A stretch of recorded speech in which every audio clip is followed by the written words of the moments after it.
पुरातात्विक जो अवशेष है, जो स्मारक है, इन सभी चीजों को जो है देख रेख करने के लिए ऑलरेडी कानून बना हुआ है।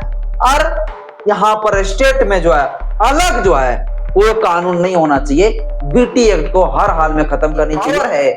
सिर्फ जो है बिहार सरकार के पास, सेंट्रल गवर्नमेंट ये चीज नहीं कर सकती है। मंदिर में जो है कोई मुस्लिम जो है जाके वहां पर कब्जा नहीं कर सकता है।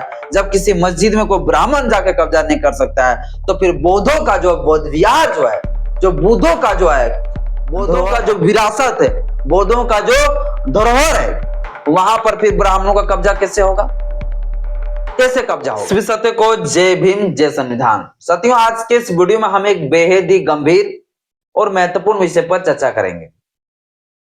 आप सब जानते हैं, और नहीं जानते होंगे तो मैं आपको बता दूं, 12 फरवरी 2026 को हमारे देश के बहुजन समाज के जितने संगठन हैं, उन संगठन के तमाम नेता, पदाधिकारी, विधायक, सांसद, कार्यकर्ता, वो सभी लोग जो है दिल्ली के जंतर मंतर में उतरकर हजारों की संख्या में जो है एक बड़ा विरोध प्रदर्शन किया, एक बड़ा सभा सम्मेलन किया, एक बड़ा आंदोलन किया। इस आंदोलन का मुख्य उद्देश्य क्या था तो आप लोग जानते होंगे, बीटी एक्ट को खत्म करना। महाबोधि बौद्ध विहार, बुद्धा टेम्पल में जो ब्राह्मणों का कब्जा है, उस ब्राह्मणों को वहां से हटाना इस महाआंदोलन का मुख्य उद्देश्य था। आज हम इसी पर चर्चा करेंगे और थोड़ा जो है अच्छे तरीके से विश्लेषण करेंगे। अगर ये बीटी एक्ट अभी तक खत्म नहीं हो पा रही है तो क्यों नहीं हो पा रही है? अगर ये बीटी एक्ट को खत्म करना चाहते हैं, जो ये महाबोधि बौद्ध टेम्पल में जो ब्राह्मणों का कब्जा है उसे अगर हटाना चाहते हैं, तो किस संवैधानिक तरीके से लड़ना चाहिए ये आपको बताएंगे। भारत के संविधान में क्या कुछ प्रावधान किए गए हैं और इस बीटी एक्ट को जो है कैसे हटाया जा सकता है, कौन सरकार हटाएगी, सेंट्रल गवर्नमेंट हटाएगी, स्टेट गवर्नमेंट हटाएगी। क्योंकि बिहार गवर्नमेंट का कहना है कि ये जो है सेंट्रल गवर्नमेंट हटाएगी, लेकिन ये पावर ओरिजिनल किसके पास है हटाने के लिए? मैं आपको बता दूं, जितना सारे पुरातात्विक, चाहे वो पूजा स्थल हो, स्मारक हो, अवशेष हो, उन सभी को जो है देख रेख के लिए ऑलरेडी सेंट्रल गवर्नमेंट, भारत सरकार कानून बना चुकी है और कई सारे कानून है। और वो कानून होने के बावजूद भी जो है अगर एक स्टेट गवर्नमेंट अगर एक कानून को बना के रखा है, तो क्या इस कानून को जो है सेंट्रल गवर्नमेंट हटाएगी या फिर स्टेट गवर्नमेंट के पास ये पावर है? क्योंकि यहां सवाल थोड़ा सा ज्यादा घिरा हुआ है, क्योंकि ये कानून जो है बीटी एक्ट है वो भारत के संविधान लागू होने से पहले ही बना था। तो क्या इस कानून को जो है बिहार सरकार हटा सकेगी या केंद्र सरकार इसको हटाएगी, या हटेगा भी या नहीं हटेगा? ब्राह्मणों का जो कब्जा है, ब्राह्मणों का कब्जा हटेगा या नहीं हटेगा? और ये जो बीटी एक्ट जो कानून बना है, किस सरकार के द्वारा ये बीटी एक्ट कानून बनाए गए थे? क्या कुछ बीटी एक्ट में जो प्रोविजन किया गया है, क्या कुछ उसमें जो प्रावधान किए गए, ये तमाम चीजें जो है आपको बताएंगे। बीटी एक्ट से संबंधित, महाबोधि बौद्ध विहार से संबंधित, और भारत में जो है पुरातात्विक चीजों को संरक्षण के लिए जितने सारे कानून आज तक बना है, उन सभी विषयों पर चर्चा करेंगे। बस इस वीडियो को जो है धैर्य पूर्वक शुरू से अंत जरूर देखिएगा। वीडियो बड़ा ही महत्वपूर्ण होने वाला है, इसलिए वीडियो को शुरू से अंत जरूर देखिएगा। वीडियो थोड़ा सा लंबा होगा, लेकिन महाबोधि बौद्ध विहार, बुद्धा का टेम्पल, बुद्धा तथागत बुद्ध का पहचान से पूरा दुनिया में भारत को पहचान दिलाता है, लेकिन उसी को जो है पूरी तरीके से ब्राह्मण लोग अतिक्रमण करके रखा है, कब्जा करके रखा है। ये बड़ा विषय है।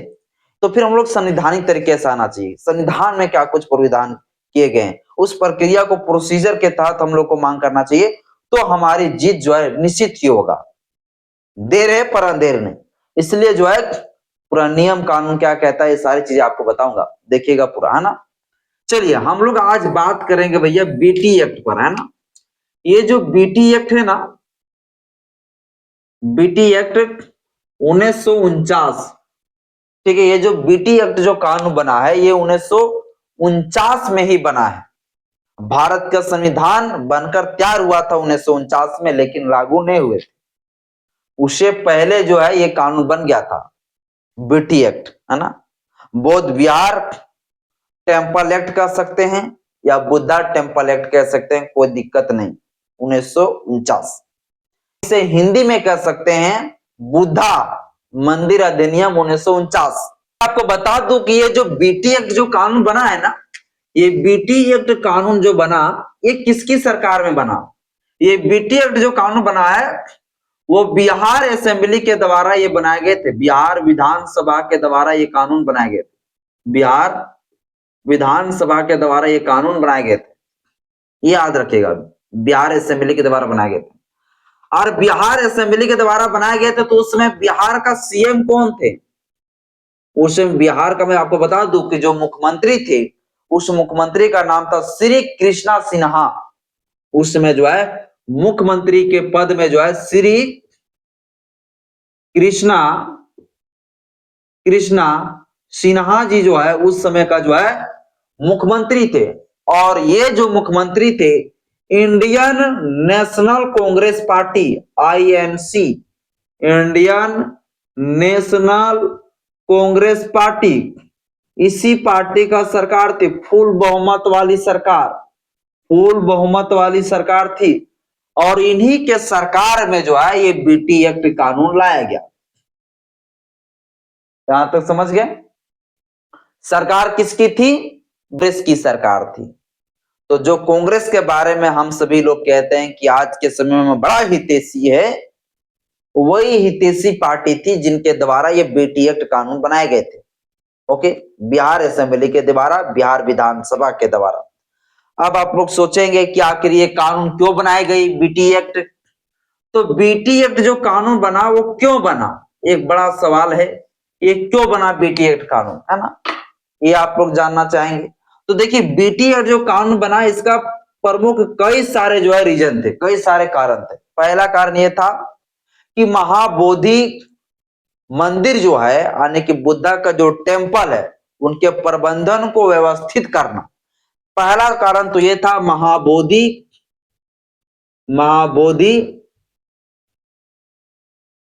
मंदिर प्रबंधन को व्यवस्थित करना इस उद्देश्य से बनाई गई। दूसरा उद्देश्य ये था कि मंदिर की जो संपत्ति है उनका देखभाल करना। मंदिर की जो संपत्ति है उनका देखभाल करना। मंदिर में जो चढ़ावा चढ़ते हैं ना भाई, मंदिर की जो संपत्ति है, चढ़ावा के साथ साथ जो है अन्य चीजें जो होती है उस चीजों को देखभाल करना और उनके लिए कुछ जो है प्रावधान करना, इनके लिए जो है ये चीज बनाई गई। इसके बाद जो है बौद्ध और जो हिंदू दोनों समुदाय के बीच में जो टकराव हो रही थी,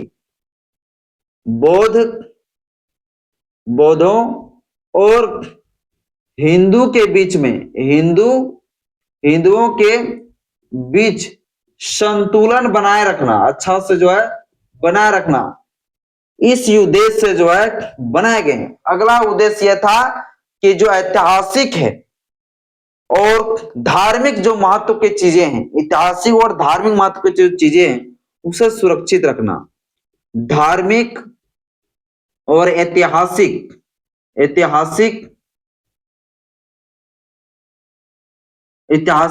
चीजों को जो है सुरक्षित रखना,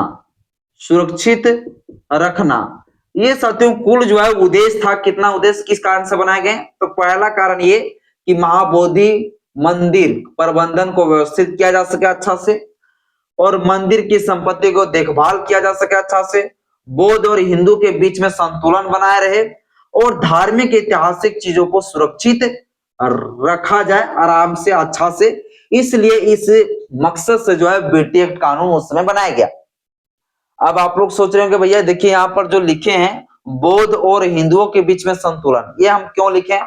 क्योंकि उस समय भी जो है बोधि टेम्पल जो है वहां पर सिर्फ जो है बौद्धों का जो है संरक्षण करने का जो है अधिकार मिलना चाहिए, इस चीज की मांग कर रहे थे उस समय भी।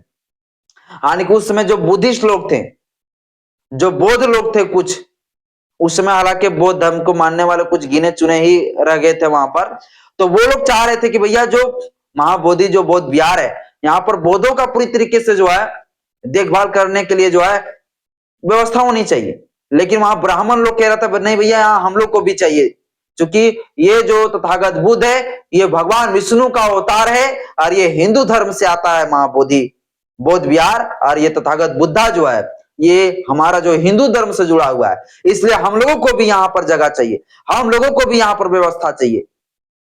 तो वहां पर हिंदू और बौद्धों के बीच में बड़ा टकराव हो रही थी, और इसी टकराव को कम करने के लिए ये कानून लाई गई भैया बीटी एक्ट को। और बीटी एक्ट का लाने का ये प्रमुख जो 4 उद्देश्य था, इस उद्देश्य से जो है लाए गए बीटी एक्ट को।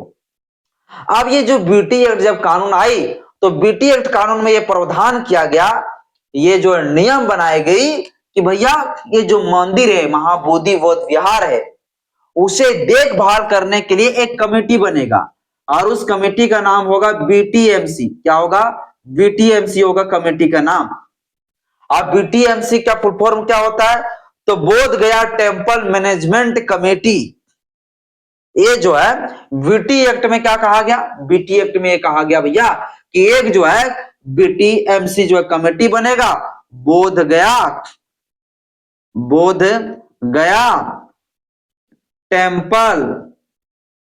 टेम्पल मैनेजमेंट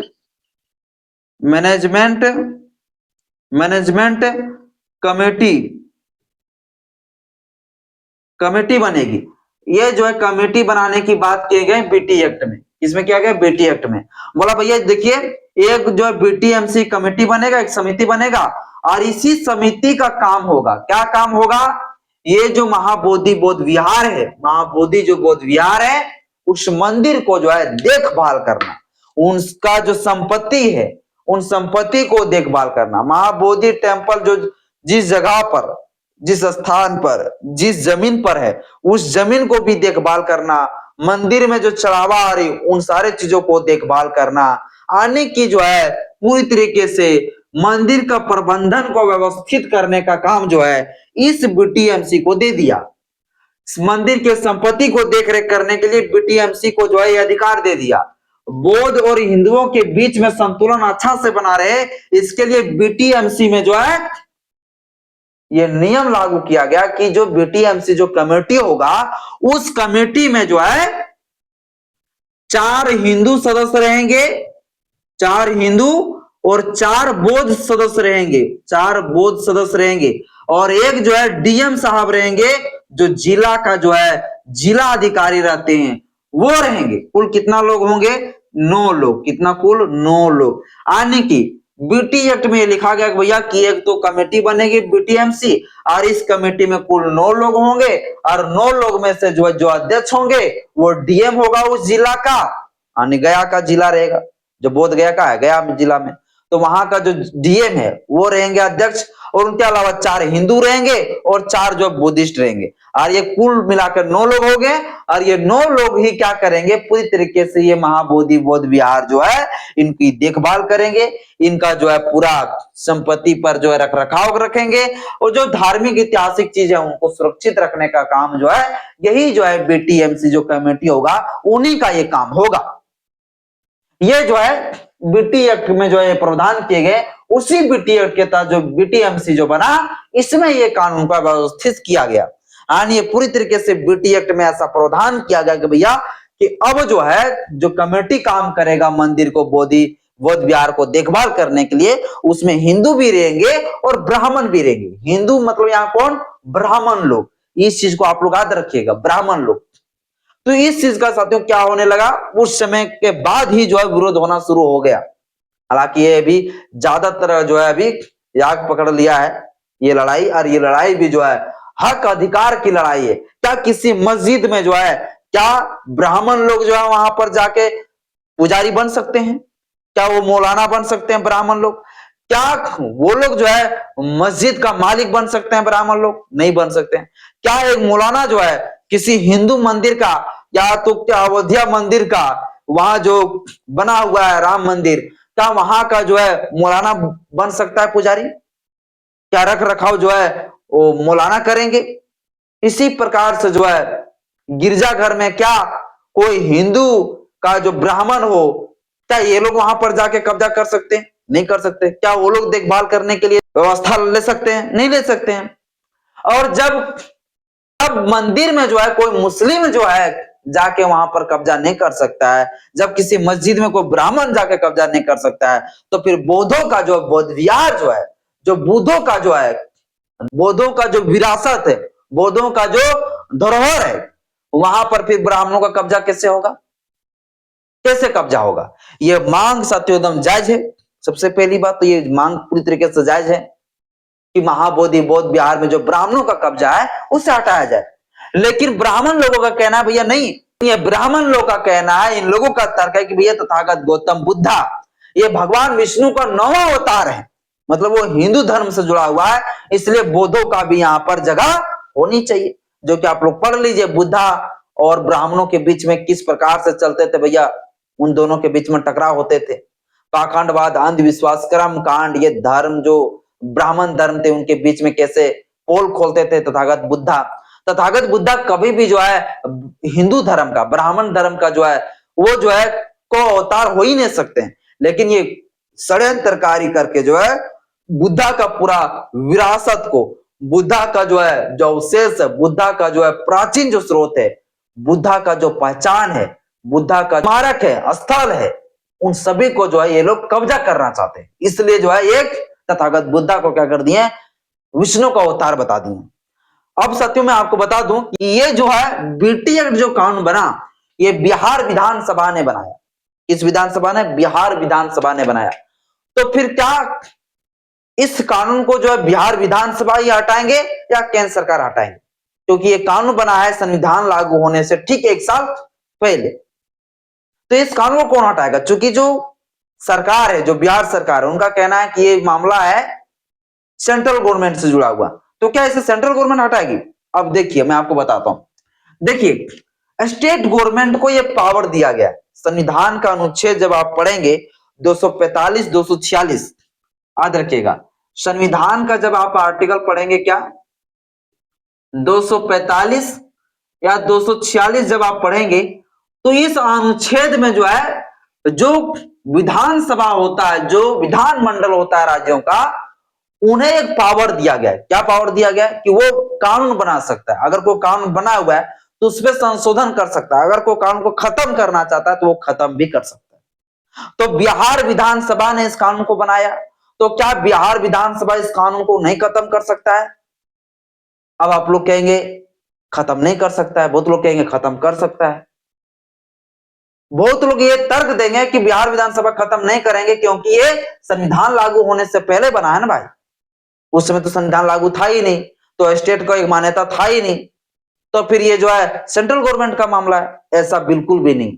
जो स्टेट गवर्नमेंट है, वो स्टेट गवर्नमेंट जो है, जो बिहार विधानसभा है, वो बिहार विधानसभा अगर चाहे तो 245 अनुच्छेद 246 का प्रयोग करते हुए ये बीटी एक्ट को जो है संशोधन कर सकता है, इसे खत्म कर सकता है, इससे बैंड लगा सकता है। क्योंकि इस कानून को जो है बिहार विधानसभा ने बनाया, बिहार असेंबली ने बनाया, इसलिए जो है बिहार विधानसभा के पास से ये पावर है, इस पे कुछ जो है संशोधन कर दे और संशोधन करके ये नियम बना दे कि बीटीएमसी जो कमेटी है, इस कमेटी में जो 9 सदस्य होंगे, वो 9 का 9 सदस्य जो है सब बुद्धिस्ट रहेंगे। ये संशोधन कर सकता है। नीतीश कुमार कहता है एक सेंट्रल गवर्नमेंट का मामला है। सेंट्रल गवर्नमेंट के द्वारा ये कानून बन गई है पहले ही। क्या बन गई है? सेंट्रल गवर्नमेंट ऑलरेडी जो है सभी धार्मिक पूजा स्थल को संरक्षण करने के लिए, जो धार्मिक पुरातात्विक जो स्रोत है, पुरातात्विक जो हमारे प्राचीन स्मारक है, जो स्थल है, जो अवशेष है, उन सभी चीजों को संरक्षण करने के लिए ऑलरेडी कई सारे कानून बना चुके हैं केंद्र सरकार। तो फिर ये बीटी एक्ट रहने की क्या जरूरत है? बीटी एक्ट की क्या आवश्यकता है? और ये जो सरकार है, केंद्र सरकार, जो पूरी तरीके से पुरातात्विक स्थलों को, स्मारक को, अवशेषों को संरक्षण करने के लिए जो कानून बना है, उसके तहत ये एएसआई का गठन किए गए, आर्कोलॉजिकल सर्वे ऑफ इंडिया, जिनका ये काम होती पूरी तरीके से जो प्राचीन समय का जो पुरातात्विक अवशेष है, जो स्थल है, जो स्मारक है, उन सारे चीजों को बचाना, प्रोटेक्शन करना। तो ऑलरेडी जो है भारत सरकार इनके लिए विभाग बना चुकी है, भारत सरकार ऑलरेडी इसके ऊपर एक कानून बना चुकी है, और वो कानून सभी प्राचीन मंदिरों पर, सभी प्राचीन जो पुरातात्विक जो स्रोत है, अवशेष है, स्थल है, उन सभी को जो है देखभाल करने के लिए कानून बनाई हुई है। तो फिर ये बीटी एक्ट रहने की कोई आवश्यकता नहीं है, लेकिन ये जबरदस्ती बना के रखा गया। और मैं आपको बता दूं, ये सबसे बड़ी बात तो ये है कि एक कानून बना जो 1991 में बना, जिस कानून को आप लोग जानते हैं place of worship special provision act के नाम से हम लोग जानते हैं। ये जो कानून बना, इस कानून में ये कहा गया था कि भारत देश आजाद होने के बाद जो जिस जगह पर जिस प्रकार से पूजा कर रहे थे, अर्चना कर रहे थे, उसी प्रकार से जो है सभी लोग पूजा स्थल पर उसी प्रकार से पूजा करते रहेंगे। कोई धार्मिक लोग फिर वहां पर कोई क्वेश्चन सवाल खड़ा नहीं करेंगे, प्रश्न खड़ा नहीं करेंगे कि ये मेरा जगह है, ये मंदिर है तो यहाँ पर मस्जिद था, इस चीज की कोई मांग नहीं करेंगे। या कोई मस्जिद है तो वहां पर कोई कहेंगे नहीं भैया ये मंदिर है, इस चीज की कोई बात नहीं करेंगे। 1947 में जिस प्रकार से था, उस समय जिस तरह पूजा स्थल कर पूजा वगैरह करते आ रहे थे जिस धार्मिक के लोग, तो इस कानून में ये साफ तरीके से ये लिखा हुआ था, कानून में लिखा हुआ था 15 अगस्त 1947 को जब भारत देश आजाद हुई, तो आजादी के बाद जो लोग, जिस धर्म के लोग जिस प्रकार से अपने पूजा स्थल में पूजा अर्चना करते आ रहे थे, उसी प्रकार से पूजा अर्चना करते रहेंगे। और कोई भविष्य में जो है कोई धर्म के धार्मिक लोग जो है ये आगे जाके प्रश्न खड़ा नहीं करना चाहिए कि ये मस्जिद है या मंदिर था, या मंदिर चाहिए हमको, या ये मंदिर था या मस्जिद चाहिए, या मस्जिद था पहले, इस प्रकार से कोई सवाल नहीं खड़ा करेंगे। ये जो है प्लेस ऑफ वर्शिप एक्ट जो कानून बना उसमें लिखा गया था। लेकिन वो कानून होने के बावजूद भी क्या किए गए, मस्जिदों को तोड़ा गया। कई सारे जो है क्रिश्चियन लोगों का जो उन लोगों का स्थल था, पूजा स्थल, उनको तोड़ा गया। महाबोधि बौद्ध विहारों को तोड़ा गया, कई सारी चीजों को तोड़ा गया, और हिंदू लोगों ने वहां पर कब्जा कर लिया। जो प्लेस ऑफ वर्शिप एक्ट जो 1991 जो कानून है, उस कानून का पूरी तरीके से विरोध किया, उस कानून का पूरी तरीके से उल्लंघन किया। और जब उन लोगों ने किया तो भाजपा पूरी तरीके से चुप रहा। और जब आज बौद्ध धर्म के लोगों ने जो है जब इस चीज को मांग कर रहा है, जो उनका फंडामेंटल राइट्स है, मौलिक अधिकार है भैया, अल्पसंख्यकों का हितों के लिए रक्षा की बात की गई भारत के संविधान में, आर्टिकल 25 से लेकर 28, 29 में, इन सभी जो है आर्टिकलों में जो है सभी धार्मिक लोगों को धार्मिक स्वतंत्रता का अधिकार दिए गए, अल्पसंख्यकों के लिए विशेष प्रोटेक्शन की बात किए गए हैं। तो लोगों का ये फंडामेंटल राइट से, बुद्धिस्टों का ये फंडामेंटल राइट से भैया कि उनका अगर स्थल है तो वो स्थल उन लोगों को दिया जाए, लेकिन वहां ब्राह्मणों को कब्जा है। और अगर ये सरकार ये तर्क देती है कि नहीं ये जो प्लेस ऑफ वर्शिप एक्ट जो कानून है उसका उल्लंघन हो जाएगा, तो उनका उल्लंघन कैसे हो जाएगा, कैसे उल्लंघन हो जाएगा? वो सारे लोग जो है जब इस प्रकार से जब सारे मस्जिदों को तोड़ तोड़ कर जो है वहां पर मंदिर बना रहे हैं, तो उससे जो है प्लेस ऑफ वर्शिप एक्ट का उल्लंघन नहीं हो रहा है। लेकिन महाबोधि बौद्ध विहार, लेकिन जब यह बुद्धिस्ट लोग, लेकिन अब जब बुद्धिस्ट लोग जो है अपनी हक अधिकार की मांग कर रहे हैं, अपना धरोहर को बचाने की बात कर रहे हैं, तो ये सरकार जो है तरह तरह की सवाल खड़ा करना शुरू कर दी है। कभी कहता है भैया प्लेस ऑफ वर्शिप एक्ट का उल्लंघन हो जाएगा, कभी कहता है केंद्र सरकार का ये पावर है, ये नीतीश कुमार। तो ये हटाएगा तो हटाएगा कौन? ये हटाने का पावर सिर्फ नीतीश कुमार को, मोदी जी ने हटाने वाले। और इस देश के अंदर पुरातात्विक स्थलों को, पूजा स्थलों को देख रेख करने के लिए ऑलरेडी कानून बना हुआ है। पुरातात्विक जो अवशेष है, जो स्मारक है, इन सभी चीजों को जो है देख रेख करने के लिए ऑलरेडी कानून बना हुआ है। और यहां पर स्टेट में जो है अलग जो है कोई कानून नहीं होना चाहिए, बीटी एक्ट को हर हाल में खत्म करनी चाहिए। और ये पावर है सिर्फ जो है बिहार सरकार के पास, सेंट्रल गवर्नमेंट ये चीज नहीं कर सकती है। बहुत लोग अगर ये सोचते होंगे कि सेंट्रल गवर्नमेंट इसमें कुछ करेगा, नहीं कर सकता, क्योंकि अनुच्छेद 245 246 में ये पावर जो है बिहार सरकार को ये पावर दिया गया है। बिहार सरकार ने अगर इस कानून को बनाया है तो बिहार सरकार ही इसे खत्म करेगी। ये बिहार सरकार के पास ये पावर है। ये सत्य में आप लोगों को बता दिया। अब मैं आपको बता दूं कि भारत में जो पूजा स्थलों को देख रेख के लिए, पूजा स्थलों को जो है संरक्षण करने के लिए जो है इस देश में क्या कानून बनाए थे? Place of worship prevention act 1991, place of worship act 1991, पूजा स्थल अधिनियम 1991, ये कानून बना हुआ 1991 में। इसके बाद इसके लिए एक कानून और बनी हुई है, जो पुरातात्विक जो स्मारक है, जो अवशेष है, उन सभी को प्रोटेक्शन करने के लिए, संरक्षण करने के लिए हमारी जो केंद्र सरकार है, सेंट्रल गवर्नमेंट है, वो AMASR एक्ट कानून बनाया है, जिसको हम हिंदी में कहते हैं ancient monument and archaeologist site and remains act 1958। ये जो कानून बना हुआ है, इस कानून में साफ तरीके से लिखा गया है कि भैया भारत के अंदर जितने सारे पुरातात्विक जो स्मारक है, जो स्थल है, जो अवशेष है, उन सभी को प्रोटेक्शन करने के लिए यही कानून काम करेगी। और इसी कानून के बेस पर ASI का गठन किए गए, जिसको हम कहते हैं आर्कियोलॉजिकल सर्वे ऑफ इंडिया, उनके द्वारा सारे जो है पुरातात्विक जगहों को जो है संरक्षण करने का काम किया जाता है। लेकिन बिहार गवर्नमेंट जो है बेटी एक्ट जैसा ही कानून अलग से बना के रखे हुए, इससे हर हाल में जो है खत्म की जानी चाहिए और सभी बहुजन समाज के लोगों को ये जागरूक होनी चाहिए।